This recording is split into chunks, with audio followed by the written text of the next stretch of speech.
running my own business now for about 6 years. Prior to that, I was a builder for free. And I was actually a chef before that.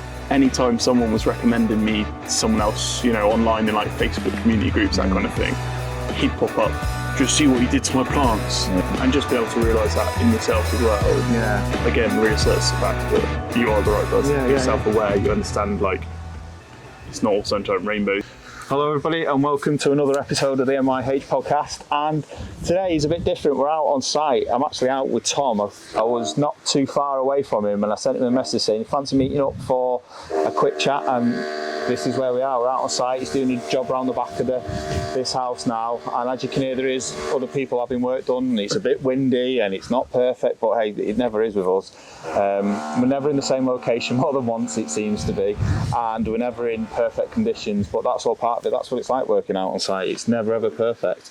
You have to adapt and overcome all the time, and that's exactly what we do. But today I'm still talking to Tom, and Tom is a landscaper from Wiltshire, and we've been chatting for maybe a year, maybe something like that. Yeah, I've been listening to podcasts pretty much since it started as well. So there you go. It's one of the go-tos on my playlist. So I appreciate that, I really do. Yeah, every now and then I'd mix it up with a bit of music just to lighten my mood. Yeah, they can get a bit heavy sometimes, the conversations that we have on these podcasts. But Tom, do you want to tell us a little bit about yourself? Well, I'm just turned 30. I'm married with 2 kids. I've been running my own business now for about 6 years. Prior to that, I was a builder for free. And I was actually a chef before that. Oh, really? So I was totally separate career. I kind of just flipped my whole world on its head, decided it wasn't for me and wanted to do something else. Yeah. I guess the main thing for me was I didn't have any kind of creative output as a chef. Just going through the motions, high stress, high intensity, long hours. And foolishly, I thought I'd be doing less hours now, but that didn't quite work out, did it? Yeah, they're not quite as antisocial hours as you were doing before, but it's still a lot of hours. I mean, when I first began and I was working for someone, obviously massive pay cut, and it was difficult on that side of things.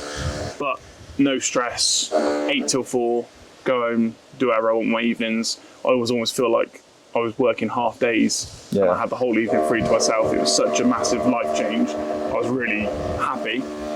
Really enjoyed it, and then obviously as I've progressed in my career and now running my own business, it's more time consuming than ever.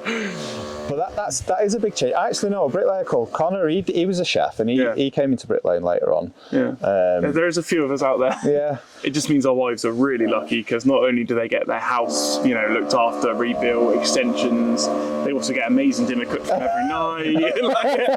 I was going to say we should have done this over the dinner table rather than we're on one of your projects now, and has it gone all right, this one? Honestly, no. The garden now, we're wrapping up today. We're very, very nearly across that line, but it looks incredible and it's all turned out really well, but it's been really hard getting into that stage. In particular, this problem was the porcelain itself, really brittle, and although it's really hard and durable in the centre, meaning it blunts our blades, in actual fact the surface, the kind of pretty pattern on the surface is really brittle and chips really easily. So every single cut, every single slab is taking twice as long as it should, and costing twice as much money to do, borrowing big expensive equipment, buying loads of new blades, all that kind of stuff. It all just adds up, doesn't it? Yeah, these are costs that people don't realise. They think, oh, it's X amount of pounds to get your garden landscaped.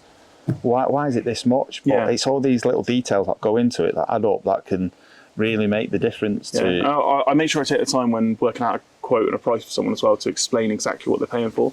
So, all right, your slabs are £20 a square metre, but then they've got to be primed, they've got to have a base, they've got to have a full concrete bed, they've got to be cut, you've got blades, you've got equipment, you've got all the things that go into that. You've got the actual sourcing and getting hold of them. Quite often you've got to kind of pick up materials if they're bespoke. Last weekend I drove to Kettering, which from here is a good 3 hours, just to pick up half a dozen extra slabs. Because again, the brittle slabs, we broke more than we should have done. It's just little things like that people don't quite understand. But I think transparency when you're kind of liaising with your customers is so important, because at the end of the day, if they fully understand what they're paying for, they're going to be happy to pay it. If you kind of just say, oh yeah, we'll do your patio, that'll cost X amount, what are they getting for their money? Who really knows? And it's a kind of an unregulated industry, so to speak. Like there's no building control or anything like that. So a lot of people do just cut corners because they can. And obviously that's the opposite of what we do. You know, we make sure everything's done properly, everything's done thoroughly, everything's going to last forever. You know, you get your garden done, you get it done once and enjoy it. You don't need to keep spending money on it. But it's trying to stress that point to your customers can sometimes be difficult. Yeah. But again, going through that extra effort all brings it back around to takes up more of my time, takes up more of my what should be my family time and my social time. Instead, it's just me glued to the computer every evening. Yeah, because this is it. You'll be out on site for however many hours you're out on site, and like you say, you had to do a 6-hour round trip, go picking up extra That was my materials. weekend as well. Yeah. You know, that was a Saturday when I should have been spending time with my boys. They literally came for a road trip with me. That was our day. We just drove all day, listening to God knows what awful music my 6-year-old was requesting on the way. But yeah, that's torturous enough as it is. I feel your pain with that one. He's got surprisingly good taste, but there's only so many times you can listen to George Ezra Shotgun, you know? Yeah, like they never seem to get bored of the same songs over and over. No, that's it. Like I'm literally song's done, on to the next one. I won't listen to it again for a month. It's we've all got our favourites, haven't we, that we go back to. But I'm guessing you're glad you made the move from moving out of being in as a chef to moving into the construction industry. Yeah, so with the chef work, I was naturally good at it. It was kind of effortless to me. It was the easy option. But I'm not really one for settling for the easy options. Like I just said with how we do our work, it's really high intensity for kind of 2-3 hours a day, and the rest of the day it's quite chilled and relaxed. But that stress and the pressure that's put on you during that time period is just ridiculous. Yeah. Like we're all stressed and we're all busy now, but realistically when you stop and think about it, what we're stressed about doesn't really have a time frame. Yeah. It can wait till tomorrow, it can wait till later in the day. You can resolve it and face that problem as and when. As a chef, it's like you've got some grumpy hungry person sat waiting for their food. It's got to be done now. You know, it's a real different level of intensity, and it's just too much, to be honest. I would have put myself in an early grave probably. Really? I reckon the level of stress was ridiculous. Like I've literally, like, people take the mick and say, oh, is it like Gordon Ramsay in Hell's Kitchen, everyone effing and blind and shouting? But it is that. And you're like, next thing you know, you've like blown up at like a poor 16-year-old waiter who's run off in tears, and you're like, perhaps I should have just calmed it down a bit, you know. But it's not, you don't mean to be like that. It's just the environment that it creates, and you know, you're hot and bothered, and it is physical as well because you're running around. And yeah, I think people underestimate how hard a job it is. I had a friend who ran it was a Turkish restaurant, and he used to be a tennis coach. Right. And he took it over with his mum, and he said, I'd go and meet him, and he's like, because he lived around the back of my house, he's like, oh, can you come and pick us up from this, or can you come and do this job at the restaurant for us? And I'm like, are you going to be there at 7:30 in the morning? He's like, yeah, I will be. Of course I will. Yeah, and I never realised, but him and the prep chef were there at 7:30 in the morning, and they were there till 2:00 in the morning. Yeah. Well, by the time I was 20, I was the sous chef of a restaurant that served about 250 meals a day. Yeah. And we're not talking like frozen food chuck in the oven, like everything was made from scratch. It was all done properly. But that meant like 2 days a week I was in charge. So on those 2 days, which one being a Sunday, one of our busiest days, I'd be there literally cooking roast dinners from 6 a.m. I'd be there till 9, 10 p.m, but I wouldn't have a single break, because every now and then I'd have a break, and you'd come back from your break, and suddenly the guys who should have been doing stuff haven't done the right stuff. You know, there's not enough roast potatoes in the oven ready, there's not enough turkey cooking, you know, whatever it is, something would be messed up, and it'd be more hassle. It was worth coming back to it. So I just used to go all the way through early in the morning, right till the end of the day when it's totally done. And that was it. That was just normal, but it shouldn't be normal. No. So eventually I was like, sod this, I'm done. Yeah, too much. So what made you come over into the construction industry? Well, I was always like, loved building things, loved being creative. My GCSEs and A-levels were all like product design, graphic design, fine art, that kind of thing. I actually got 3 A stars at A-level. Oh, really? We literally graphics, product design, fine art. So product design is essentially woodwork, metalwork, plastic work. Fine art was essentially painting, drawing, being creative, and graphic design was kind of the mix of the two. So it was it was artwork, but practical use artwork, like websites, logos, kind of that kind of thing. So it's all stuff that I missed kind of having that creative output. So I went, well, we'll just go do that again. Go do something like that. Yeah. So I got a friend of my dad's took me on as a labourer.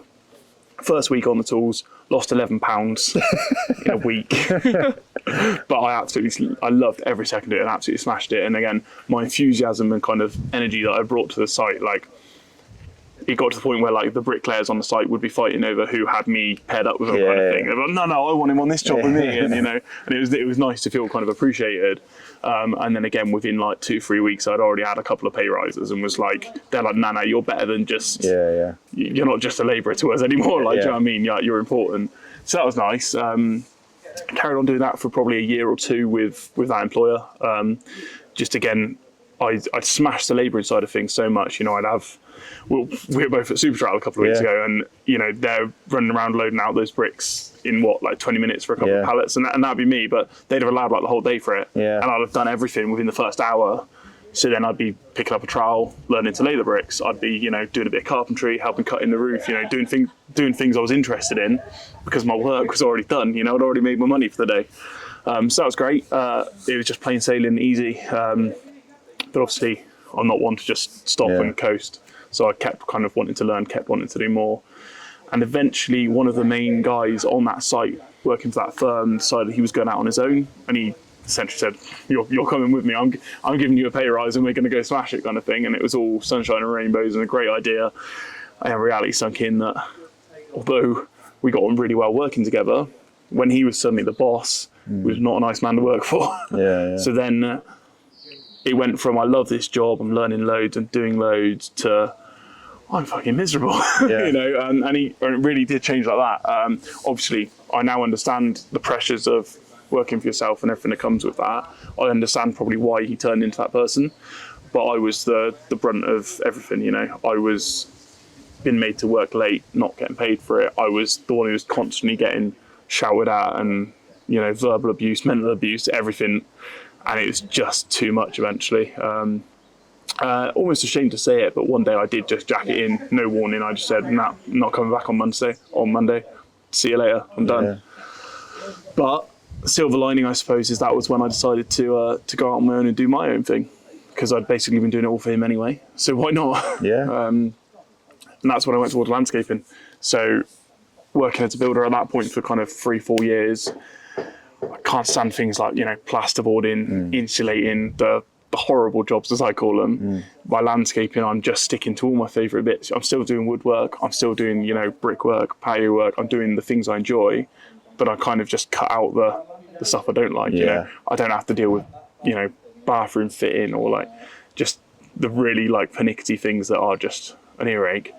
To me, it was this is just a no-brainer. It's all my favourite things, and combine that with going back to my A-levels and my design kind of background meant, right, I'm going to landscape. I'm not just going to be a landscaper. I'm going to design people's gardens as well. I'm going to do all of that. Behind the garden. There you go, it's all part of it, authentic. Authentic, guys. We're on site, as you can see. We've got our site literally behind the cameras that way. Another site just here. There's loads happening. But it's nice because they're a really nice bunch of lads, so we've all been helping one another out while we're at it. That's it. There's a big sense of community, I think, in the construction industry that everybody will help. I think in recent years there has been. It didn't used to be like that, I don't think. It used to be like, oh, sod them, they're not, they're not on our crew kind of thing. It was almost like everyone was rivals, whereas now it's like everyone's out to help each other. I think people have realised that we're all busy, there's plenty of work. As long as you're good at what you do and you're a hard worker, there's loads of work out there. So people just support that, I suppose, now. It's nice. Yeah, definitely. There is enough work out for everybody out there, and it's getting busier as well. People think, oh, it's slowing down. I don't think it is. I've never ever had a slowdown. A lot of people say, oh, you're not really quiet in the winter. Thinking about landscapers, oh, what do you do in the winter? No, I'm booked up till February. It's not quiet. It's only quiet if you're not working hard enough to earn that, earn the jobs. I'm always in the summer when my phone's non-stop, I'm saying, no problem at all, we'll come have a look, we'll sort you out a quote, but we're not going to be doing it until January. And while people are interested in their gardens in the summer, I'm booking them in for the winter. You know, Yeah. it just is how it is. Not a lot of fun in the winter, but You did one that, when was it? Well, it was earlier this year, and it was just, you were digging out and it was just a som. like a foot of mud. Yeah. So that was, I can't even remember what we called the project now, but it was, the access on that job was a nightmare. So we couldn't come in the side gates of the garden because it was like a flight of stairs. It was all on a big slope. We had to go along a lane, down a footpath track that was quite a steep hill, and then across the field and in the back end of the garden. Yeah. But that slopey track became like a mudslide, and we ended up having to rent a dump truck that was like, it was like a 10-ton machine that could take 5-ton loads, but it was like a tank. It was fully tracked, the whole thing. It's the only way we could get anything in and out of sight. It was just hell, to be honest. And it was literally January, so it was like -2, -3. So we just had to pause for a minute so that Rob could move his car. No problem. Parks it right in the middle of the road. And now I reckon he's about an inch away from Max's car. He's cutting it fine. Bosh. Little look behind the curtains for you all. Yeah, it is what it's like trying to record podcasts sometimes. But So yeah, but back to this job that we're doing in January. You know, it went on probably for 2 weeks longer than it should have done. It's cost loads more money just to get them COs in and out of sight because we couldn't use normal equipment. You know, it got to the point where a normal dumper was dangerous. yeah, So I just had to call it, put the money into it, hope for the best, and just head down and crack on. It looked great in the end, but it was a bit of a labour of love. Unfortunately, like the hardest thing of what we do is dealing with the existing land. You know. In that case, the slope and the access was tricky. In another case, it might be like, oh, you've dug up a garden. There's a load of pipe work there that shouldn't be there, that's not on the plans, you know, that kind of thing. You've got to kind of just adapt and overcome. And if everything was straightforward, it would be a really, really easy, stress-free job, wouldn't it? But well, these are things that can add to the stress of the job, and then you've got to go back to the customer and say, look, unfortunately, I know we've quoted for this work, but we've discovered this, or this is coming along the way. And then... But that's where the planning is really important as well, because ideally you plan well enough that you don't have any hidden surprises. You know, you investigate the site enough to know there's not anything, or to know this, to know that. It's just the occasional time, you know, someone's had a bit of electric work done and they've decided just to hide a mains electric cable like 2 inches below the ground. Like, it's the occasional thing like that crops up. But realistically, if things have been done properly previously, you don't tend to have issues. I wouldn't hold my breath though, because you know it's going to happen at some point. I did a job years and years and years ago in Manchester, and very first day on site, I had a big pinch bar because we were going to have to get some concrete out. Dropped it in the grass, and all I heard was gone through a gas main. Oh no! Like I couldn't have got it any better. Just pierced it perfectly, but it should have been a lot deeper than that. Well, that's it. It's like, it's one of those things that's happened. It's you that's done it, but it's not really your fault. We had the same a couple of months back. Again, it was a mains electric, 3 inches below the soil. First scoop of the digger, straight through the cable, spark and a bang. All the electrics trip. First day on site, not the best. Not the best start to a project, is it? But definitely not. And thankfully, I've got some good sparkies that I can rely on, and they were there within an hour to sort it. So that's good. Yeah, it's really good. But again, it's an extra bill. You know, we do help each other out, but you can't do that kind of thing for free. You know? No, absolutely. And I wouldn't expect it from anyone else either. No, so. And it can be an awkward conversation sometimes. Say, look, this is an extra because of this. And, but again, I avoid extras really. I know it's probably at my own expense a lot of the time, but I like the idea of like, this is a price, it's what you're going to pay, customer knows what they're going to pay, there's no hidden surprises or anything like that. If some builders are renowned for it and it's like every single thing you do is extra, and the project can cost double what you quoted for. I personally, if I was having work done, I wouldn't be able to do that. You know, if I was planning going to spend 10 grand on a new kitchen, suddenly my contractor says, by the way, it's 15. I'd be like, sorry, it's not. I don't have that extra vibe. You know, so I try to avoid that at any possibility. You know, if we saying costs something extra, we'll try and save that money elsewhere. Stay late a couple of days, make up a day, you know, that kind of thing, and let it all balance out over the project. And thankfully, because we do a lot of bigger projects, we tend to have that time and are able to make up the money elsewhere, kind of thing.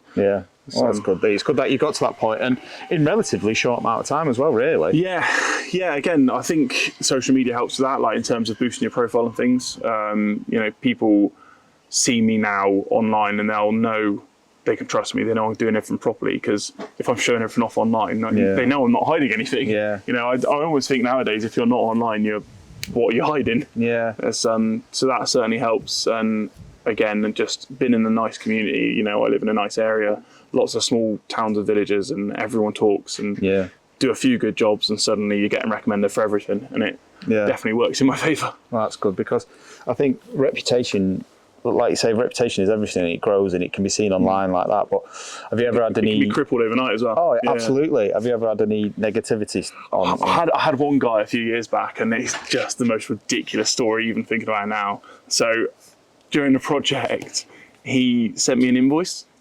He sent me an invoice because I've been using his hosepipe. I know, right?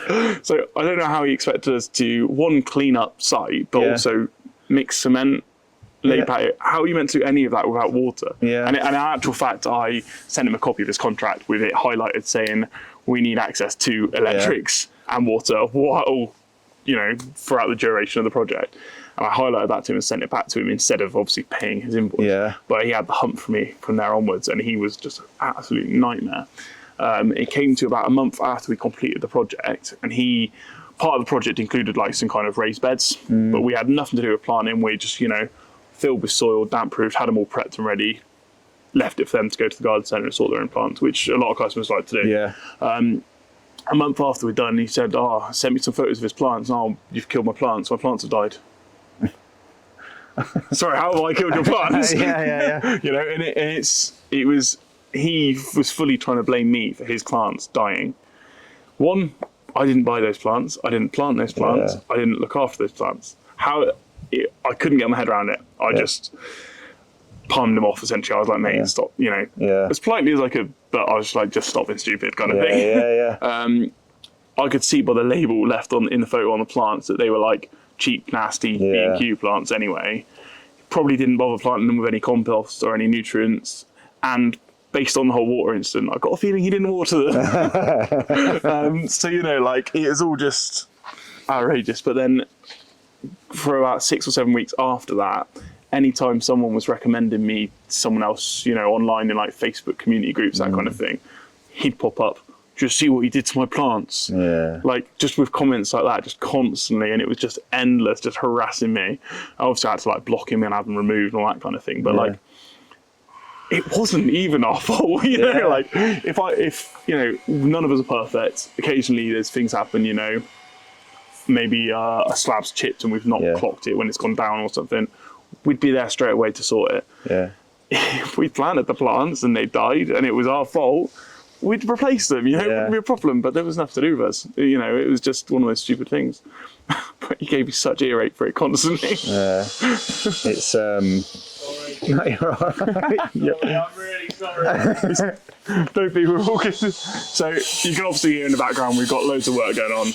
The guys are really self-conscious and feel like they're interrupting us, but we're not worried, are we? No, it's fine. Hopefully you guys can still hear us fine. And you should be able to hear everything we're talking about. The mic should pick it all up, but when you get difficult customers like that and you've got jobs that overrun and there's all the general stresses and strains of life that throws at you, do you find times where you're like, I don't want to do this anymore, I just want to go back working for somebody? I wouldn't say I feel like going back to work for somebody, because I think that would make me more miserable. But I do have times where I just want to jack it all in and just stop, just give up. Like, I'm a typical bloke, I shouldn't be, but I'll let it get to the point of things are too much, things are bottled up, and then you're just ready to explode, burst, whatever. And it's a bad habit, it's a bad pattern I'm in, but it's something I'm trying to actively work on and improve now. I think the main thing, talking to people like yourself, it makes a huge difference. Just the fact that, I've got these problems, but also serve loads of other people, and here's how they deal with it. Here's how you can deal with it too. Keeping that as not being ashamed of that. Like, we all get stressed and we all get overwhelmed. We all feel burnt out, and most of us feel all of those things all at once, But it's how you handle it and how you deal with it. I think it's really important. And as I've said to you before, I'm probably not really dealing with it, to be honest. It's something I really need to get a hold of.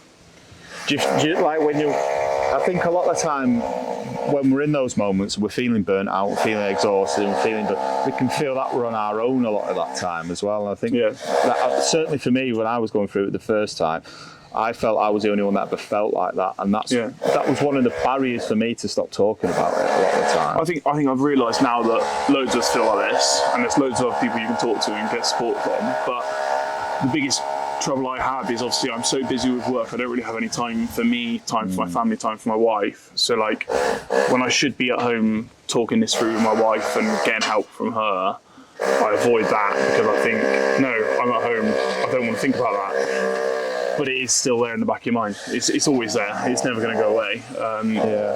It's really difficult. And then the other flip side of that is when I do talk about it with my wife, I feel guilty and I feel bad because I don't want to put the pressures on her. I don't want her to feel how I feel, but also she cares about me. So she blames herself. She feels responsible. And it's just like, you're not the reason I'm feeling like this. You're the reason I'm feeling less like this than I would otherwise. Yeah. But she doesn't always necessarily understand that. And that, again, that's another reason as men why we bottle it up when we shouldn't. Yeah. Because it's tricky. It's difficult, and it can. I think you make a good point there that like when you get opportunities to talk about this stuff, you're like, well, no, now's not that it's not the right time, but I'd rather concentrate on being present with those people, the ones that love me, the ones that care for me, with my family. And if we have got that quiet hour where we can sit down, have a glass of wine and watch a movie, I don't want to sit and talk about all my issues. I want to just forget them for a bit. Yeah, exactly. Yeah, I think that's a really, really good point that you've made there, because a lot of that can add to it, and then you think, well, I'll talk about it next time, and then it what am I trying to say? I guess it can. Before you know it, you've bottled it up for a month, and like anything that's bottled up, the lid's going to blow eventually, right? Yeah, it is. Yeah, it's learning to come. Do you know what it is? It's learning to set time aside for that little bit, and it might be hard to talk about, or you might think, well, I don't really want to talk about it today, but maybe I need to do it and just release that tap a little bit on this and do a little bit at a time and work it that way and work through it together. It sounds like you've got a really good relationship with your wife and you want to help each other out and be there for each other. Yeah, that's what it is at the end of the day. Like we want to support each other, but knowing how to support one another, that's a whole nother story, isn't it? Yeah. It's really being open, obviously, is the main thing, but also not blaming each other, not blaming ourselves, all that kind of stuff. It all comes into it. But it's way easier said than done. Yeah, absolutely it is. And it can, sometimes you don't know how to do it, I think, as well, is another thing. Because you can build it up so much in your head, whether it is with your partner or whether it is with a friend or whether it is with a work colleague, because there might be stuff going on at work that you need to speak to somebody about. You can build it up in your head so much, and then you can sort yourself out of it, and then you go and do it and you think, oh, actually, you know what, it wasn't that bad. And also when you say it out loud, you almost feel silly and laugh about it. Yeah. Sometimes that's what you need, but also you shouldn't try and shrug it off and diminish your issues. You should still confront them even if they feel silly, because if it's bothering you, it's not silly, If it's on your mind, it's not silly. Anything that's going through your head it's not stupid, it's not silly. You should confront it either way. Absolutely, that's a really good point, because I think, again, it's another barrier for people that you think, well, I feel stupid saying this stuff, and I feel that, oh, well, Max has got more stuff going on in his life than me, and why do I feel that this is affecting me so much, and why do I feel like it's overwhelming me when it's nowhere near as bad as his problems? But everybody's problems are all relative to themselves. Yeah. So you might be able to deal with something that I can't deal with, and vice versa. I mean, I'm really fortunate. I had the best childhood I could have possibly asked for. So perhaps maybe I do struggle with coping with the hard times more than what other people would, because I've not really had to face those hard times. Yeah. Again, turning that around, like, I want that for my kids, and I'm constantly trying to give them the childhood I had, and that's hard, It's really hard. Like, let's be honest, I feel like as a parent and as a husband, I'm always failing, and that's a constant thing I'm kind of battling in my mind. Is that I'm not the dad I want to be, I'm not the husband I want to be. Well, I don't quite know how to get there, It's like, for me, the answer is work harder, make more money, do more. But I can't. There's nothing left to give, And it's only really something I've started trying to properly confront the last couple of days. Couple of weeks. Kind of come to this realization that, like, just appreciate what I've got. Stop desperate for more. I think the best bit of advice I could give you, because I felt exactly how you felt, is to very much live in the present. And you can be thinking, I need to earn more money, I need to do this, I need to do that. Well, before you know it, you've buried yourself in work, and that time's passed, and the kids have grown up, and that you've missed out on that time. And I hear that a lot, but then it's like, well, how can I go and enjoy time with kids at the weekend when I've got to organise this for work, or I've got to make some more money to be able to pay to take them out for a day out, you know? And it's like, it's the constant battle going on in my head, you know? Yeah, absolutely. And it's a really, really difficult battle. But I think what I'd say to that is that those, you said it at the beginning of this, like when you left being a chef and you came into construction, you said that the good thing with construction, the problems will always be there tomorrow, and the things will always be there tomorrow. And I'm great at saying all the right things. I know exactly how I should feel, how I should act, what I should do, but I'm not good at putting it into practice. Yeah, and I think it's the same with a lot of us. You know, it's not just me. Absolutely. We all know we should talk about these things. We all know we should share things with our wives. We should be open. We should do this, do that. But we don't all do it. No, absolutely. And it's making that change to actually physically and mentally do these things. That's what I'm determined to do, but I'm not quite there yet, you know? No, but it takes time, Tommy. It ain't going to happen overnight. You've got to build new routines. You've got to build new ways of doing it, and you'll come to realizations, and you'll be turning, because I've done this. I've been turning myself inside out at work, and I've gone, stop. Fucking stop. I don't need to be here at this time. I don't need to do this. All this stuff will be here tomorrow. Yeah. I can go home. I can go and speak to whoever, the kids, or go do whatever, and I can take that time for them now. And it's easy for me to say that, but it took me 10 years. But this is why I do the work I do now, because I know there's people out there feeling exactly like I am, and from our chat today, you're probably where I was a few years ago, and the time that you put into this will reap way more rewards than finishing any job and earning any money and things like that. Because the thing I say quite a lot is, money comes and goes, but memories last forever, and you can make those memories with the kids now while they're young, while they're at an age where you want to do it and you want to enjoy it, and you want to make sure that they're having a really good time. You can catch, I know it's difficult because mortgages and bills and vehicles you've got to pay for and all that, but all that stuff for me now, I've had to learn the hard way, but all that can wait. Yeah. The important things are what in front of me right now, whether it be the kids, whether it be your wife, whether it be what you want to do for you. Take time for you, because it's really, really important to take time for you, because if you're work all the time, and then that little time that you have over a weekend or evenings that you're squeezing in for the family, there's no time for you. And that's also, you end up not being yourself during that time. Yeah, as well. Exactly. Yeah. You're still that wound up, stressed person. And things that should give you enjoyment become a chore. Yeah. And it's like the truck. Imagine running the truck, right, and you never service the oil in it. It'll go for so long before it'll go bang. Yeah, I think my oil light's on now, actually. Both metaphorically and literally. Yeah. But you need to take the time out and service the truck and service it, whatever, because you are the most important tool you have here. Yeah. Because the truck's all useless. Exactly. The truck's amazing. The trailer, all the kit and everything like that, all the grinders, all the tools that we were talking about, they're all exactly like what you just said, they're useless without you. Yeah. And that goes right across the board. I think, certainly for me, I always felt like I need to go out and provide and earn the money and do all this. But for me to do that, I need to do things for me, so I can be in a good space and I can do that. And it was a tough lesson for me to learn.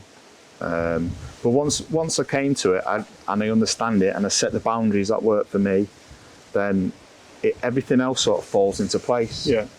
You know, I always try and set these boundaries in my head, like, all right, 9 o'clock, computer goes off, sit and relax, all these kind of things. But the reality of it is I just can't stick to them, and I can't, like, I have this constant battle in my head where I can't focus or relax or do anything if there's stuff that needs to be done. And that's probably like undiagnosed ADHD combined with like OCD. But like, I cannot physically do anything. I could be in Spain on the beach for a week, but if I know I've got a quote sat at home that needs doing, I can't sit and relax. I can't do it. I just can't. It's like, it's this constant pressure. And very, very occasionally, and I mean very occasionally, once every couple of months, I'll have no admin to do. I'll have no quotes to do. And I'll just take a breath. And I'm so at peace. But it's so short stayed, you know, it's just literally a day or two and it's like right back, loads to do again now. Monday morning, 20 emails, loads of quotes, loads of jobs to look at, loads of work to get done. It's just, I think what you might need to do, this is what I found helped me, is I do a list of priorities, and I do those priorities, and if I don't do them in that time, a lot of time, as much as it'd kill me, right, it's a lot of time and I've not got it done. This is my allotted time now to go and do this, because if I think that would destroy me. I think I don't have that ability to put something to the side and be like, nah, forget it.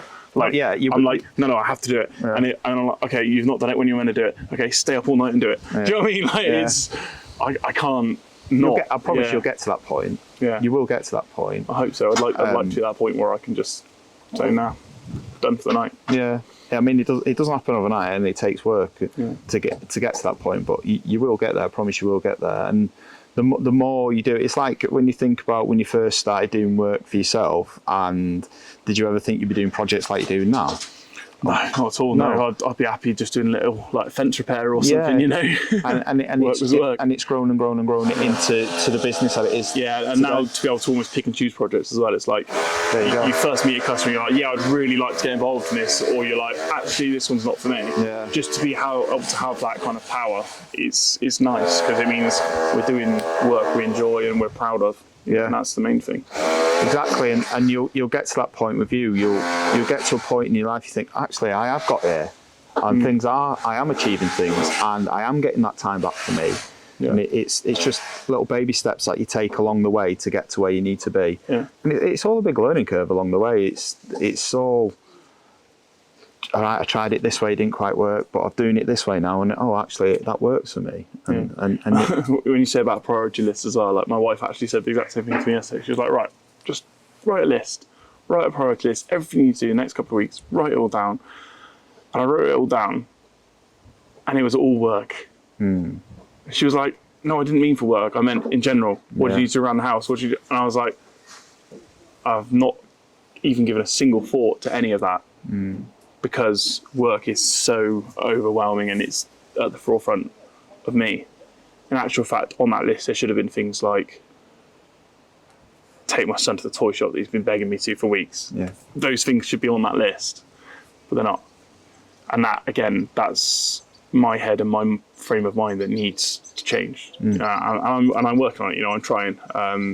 Hopefully I'll get there. What do you say? I have no doubt in my mind that you'll get there. I think the biggest thing you need to learn, or I certainly had to learn, was to be kind to yourself. Because we can be our own worst enemies, and we can punishing ourselves. I need to get this on, I need to get that on. I'm failing here and failing there. I've not taken my son to the toy shop because of this, and I've not done that for my wife, and I've not had this family time, or I've not gone and done something for me. So you feel like you're failing when you're not. You're not failing, far from it. You're doing the best you can in the moment, and it's getting to the point where you now get. Or for me, I can see that you're getting to the point where you're realising things need to change. Yeah, I'm kind of at that. I'm kind of at that like self-realisation kind of point. Like I know things aren't right in myself, and other people are starting to notice it as well. You know, there's a reason you come to visit me, not someone else. You know, you've probably clocked through the socials or whatever that I've not been myself, I've not been posting as regularly, I've not maybe been as happy as I am normally, and it's because I'm not myself. So I need to fight to get back there and make the changes necessary. Yeah, absolutely. And when you get back to where you want to be, because only you know where you want to be with that, and maybe write it down today or whenever, go, right, for what I would see to be me content would be to get to this point. It's not happy, because I don't think if you're happy all the time, it just becomes a numb emotion. Like, but I think for you to be content, and this is where I see myself in X amount of time, write that down and keep it, and then keep working on yourself, and then you can look back at that and go, actually, I've achieved that, and I'm here. So I've done above and beyond what I am. So I am achieving things, because sometimes we can. It's easy to not see it. Yeah. It's easy to not see. I struggle. I still struggle with this now. I still struggle to see value in me, and I still struggle to believe in myself, and I still struggle to think I'm good enough, and I should do this. Like going out and do these talks, I turn up to some sites and I don't get nervous. Like Super Trial, I don't get nervous to stand and talk in front of people. Where my nerves come in is that I never think I'm good enough. Have I got the experience to do this? Why do people need to listen? Why am I talking, not someone else got to do it? Yeah, exactly. And then, before I did the Super Trial talk, I was like, no, I've worked in this industry nearly 25 years. I've been doing the work that I'm doing today for 5, 6, 7 years. I've been doing the tours that I've been doing for it'll be 3 years in January. I spoke to thousands and thousands of construction workers. I have got the experience to do this. I have got the knowledge to do this. And I have to still build myself up to believe in myself all the time. Whereas a few years ago, I would have just noped out of it. Yeah. I can't do this. I'm not good enough. So I wouldn't have even put myself forward for it. Yeah, definitely. Like Joe and Ash and Jack asked me to do the talk. And I was honoured to do it. And we spoke about Richie and stuff like that. And I knew it'd be a difficult talk, but I knew I was the right person to do it. Yeah, definitely. And that's taken me a long time to get to this point. Yeah. And just be able to realise that in yourself as well. Yeah. Again, reasserts the fact that you are the right person. Yeah, you're self-aware. You understand, like, it's not all sunshine and rainbows. You're not just trying to put on a face. You're legitimately trying to help people, and that's it's working. Yeah, exactly. I think being not even just working in construction, but being a man in the modern world is difficult nowadays. It's really hard, yeah. Because there's all the stuff that's around social media. You've got to look a certain way, you've got to be a certain way, you've got to earn a certain amount of money, you've got to have a certain car on the drive, you've got to have a house, marry kids at a certain age and everything like that. I think what makes life hard at the moment is like the sheer amount of admin that goes into just existing. Yeah. Like just to own a house, for example. You've probably got to deal with a dozen emails a day from whether it's like gas suppliers or the electrician company or like your TV bill. Like, it's just constant admin. Yeah. It's just endless. Like, you finish the day's work, you want to be finished, but you go home, you go on your computer and you're like, okay, I've got this email to reply to, this email to reply, and that's not even work. That's just dealing with life. Yeah, and it's insane the amount of stuff we have to do just to keep things ticking over. Yeah, it's Life's busy. I want to just go live in a cabin in the woods somewhere. Just no bills, if it's cold, go chop down a tree, get some firewood. If you're hungry, go get some food. I'll be such a peaceful existence. It's just trying to make that reality in the real world. Yeah. That's what I want to fight towards, Yeah. Well, you do an amazing job. You're building an amazing brand and company, and you're getting to that point. I'm really proud of you, Tom. Cheers. But I think that's a good place to end it there. Yeah. Well, thanks for coming to visit us. And thanks for coming on. But thanks for forcing me to talk as well. Because, I have only just really started opening up to people the last couple of weeks, like genuinely. And I've not quite shared my whole story yet, but I'm also not quite there, but I will be at some point. And the fact that I'm going in the right direction, I'm self-aware of all of that. Absolutely. It's really important. Yeah, it's massive. Yeah. It's really big steps. You should be very, very proud of yourself. Thanks. But thank you. Hang on. You might as well add a sneeze into the mix, but we've had enough background noise. We've had enough background noise, but thank you to everybody for coming along and either watching or listening to this episode, and hopefully you've taken something away from what myself and Tom have spoke about. And if there is anything you want us to expand on or whatever, just let us know in the comments below.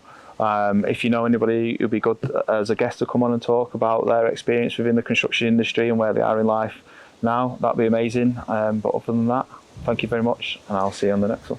And if I can ever be any help to any of you guys either, feel free to drop me a message. I once finished off a podcast probably about a year ago now with my best advice was to be transparent. And this was all work related, talk to your customers, make sure there's no secrets, make sure they know exactly what's what.